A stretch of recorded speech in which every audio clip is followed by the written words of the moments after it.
Let me tell you about a family I talked to recently. They're making just over $200,000 a year.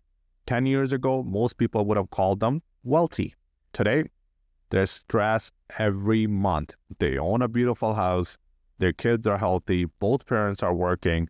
And yet, every payday feels like survival. No vacations, no saving, no breathing room. And here's the crazy part. They aren't bad with money. They're not reckless. They're not failing. These people didn't mess up. They followed the system, but the system changed itself. Let me tell you who this video is really for. Maybe you bought a home between 2020 and 2022. The market was a chaos. Every house had multiple offers. Prices seemed to go up every week. You weren't trying to be reckless. You were trying to build a life. So you stretched, maybe a little, maybe a lot, because everyone was telling you at the same thing. If you don't buy now, you'll never get in. And for a while, it felt like the right decision. Rates were low, the payment worked, life felt manageable. Then everything changed. Your mortgage renewal arrived, your payment jumped, maybe by 500, maybe by 1,000, maybe even more.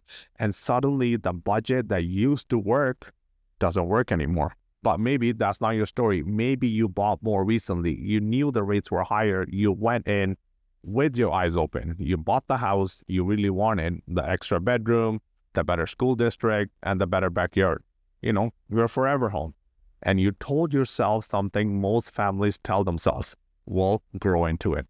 The problem is that life got more expensive too.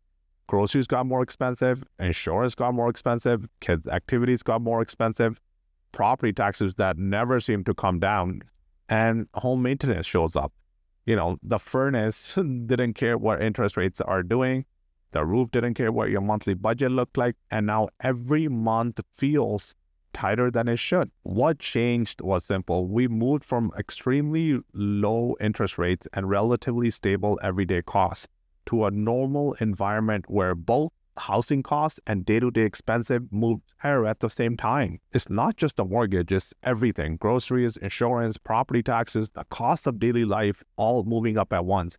And for most families, none of it really came back down. When those pressures stack together, households that felt fine a few years ago suddenly feel stretched in every direction. That's what's happening across Ontario right now. From the outside, everything looks successful. You own a beautiful home, you have a good income, you drive decent vehicles, your kids are doing well. People probably think you're doing great. But behind the scenes, you're making decisions you never thought you would have to make.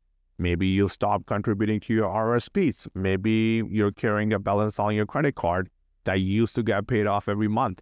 Maybe vacations have quietly disappeared and you've started asking yourself a question you never expected to ask.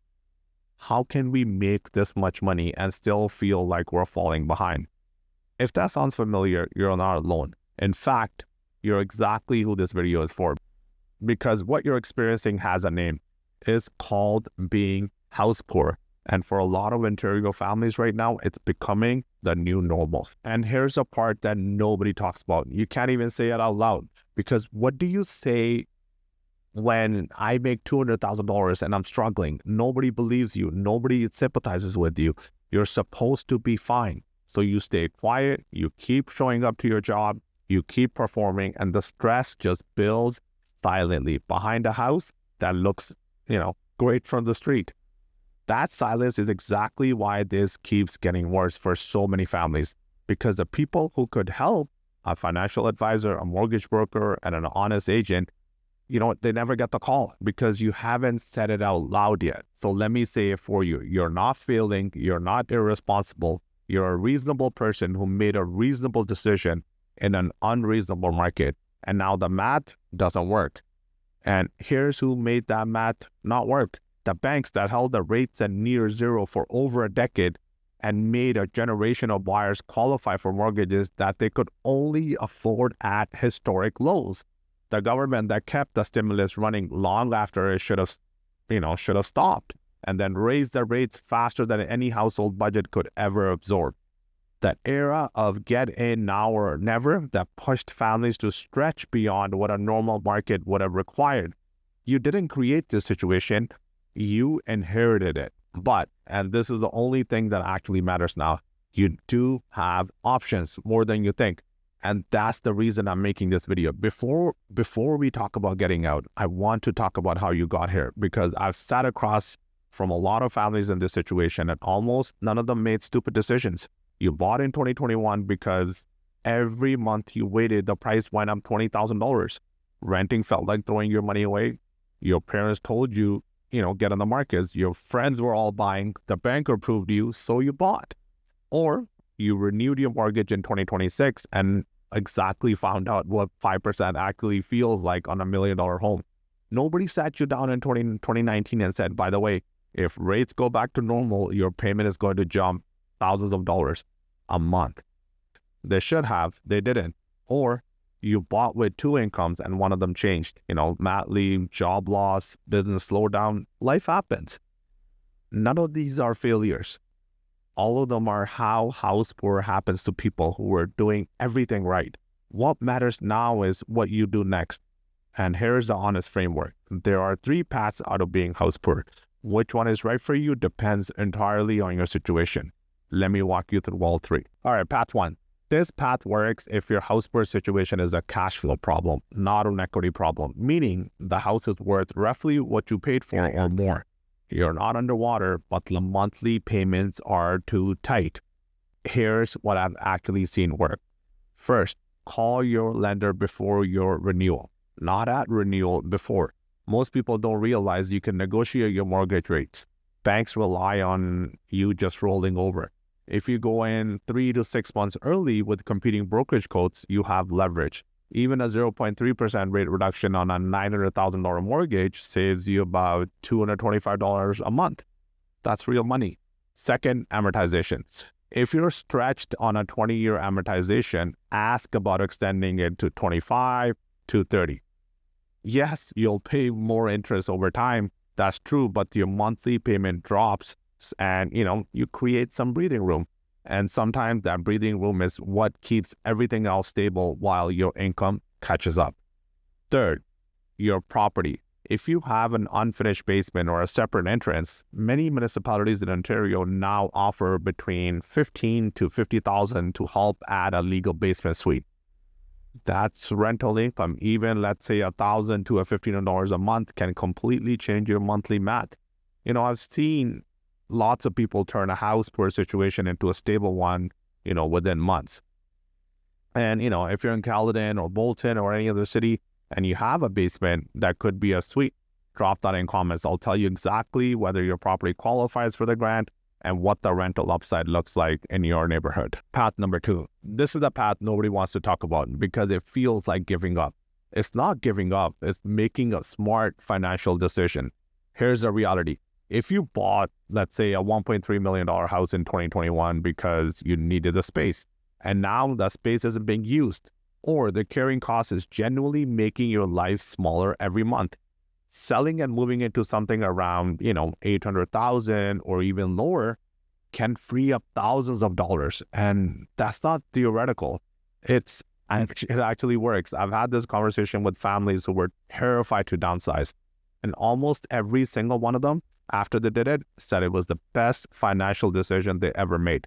The house wasn't the problem.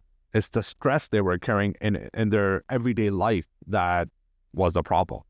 And, downsizing gave them their life back. And in today's market with higher inventory across the GTA, many homes are taking longer to sell. And this isn't a panic decision anymore. It's a strategic one.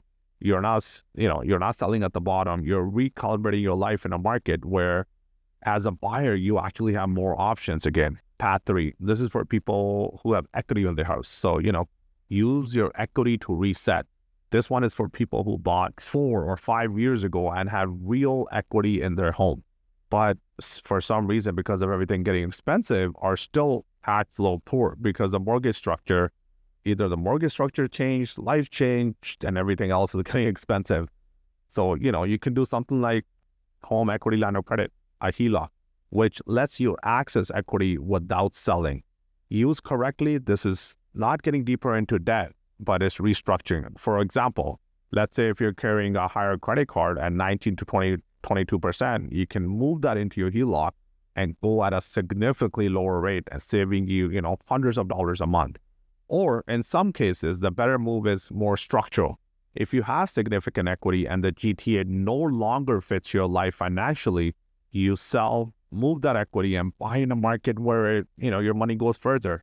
A family sitting on $500,000 in the GTA equity, moving to places like, let's say, Caledon, today often can buy a detached home with a smaller mortgage, or sometimes even with lower monthly payments than what they had before, and still have money left over. The key thing about Path 3 is that equity isn't theoretical. It's not just a number on paper, it's a tool. And most homeowners don't realize how much flexibility they have because they're focused on their monthly pressure and forget what's sitting underneath them. So how do you know which path is right for you? And here's the honest framework.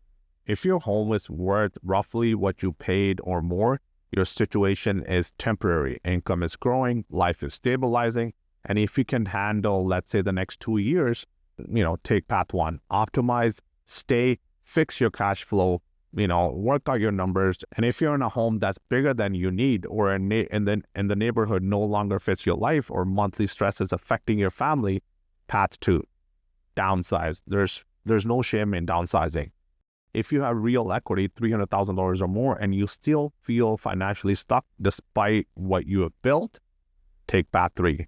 Use the equity, either restructure your debt or relocate. And if you genuinely don't know which one you fall into, that's actually the most common answer, because when you're inside the stress of it, it's hard to see things clearly. That's not a weakness, that's just being in it. Here's what I want you to do depending on where you're at right now. If you're just starting to realize this might be you, do the 40% calculation right now. Mortgage plus tax plus utilities plus insurance divided by your monthly take-home income. Write that number in the comments, just the number. I'll tell you what it means and what direction it points you in. If you know your house poor and you've known for a while but haven't talked to anyone about it, that's actually the most common situation I see. People sit in it for a year, 2 years, sometimes even longer, because they don't want to say it out loud. And like I said, you don't have to fix everything today, but you need to look at it clearly. Send me a DM or book a call. The first conversation is free, it's private, and all we're doing is looking at your numbers together, no pressures. And if you're already at the point where you know something needs to change and you want to understand your home, what it's actually worth, book the call. We'll look at your equity position, your options, and I'll give you a straight answer on which path actually makes sense for your family. I'm Sandeep Takhar with Remax Realty Specialists. I've been in this exact conversation with many families in the GTA. It's the conversation most agents avoid because it doesn't always end up in a listing. You have to have this conversation with your clients because they deserve an honest advice more than I need a quick sale.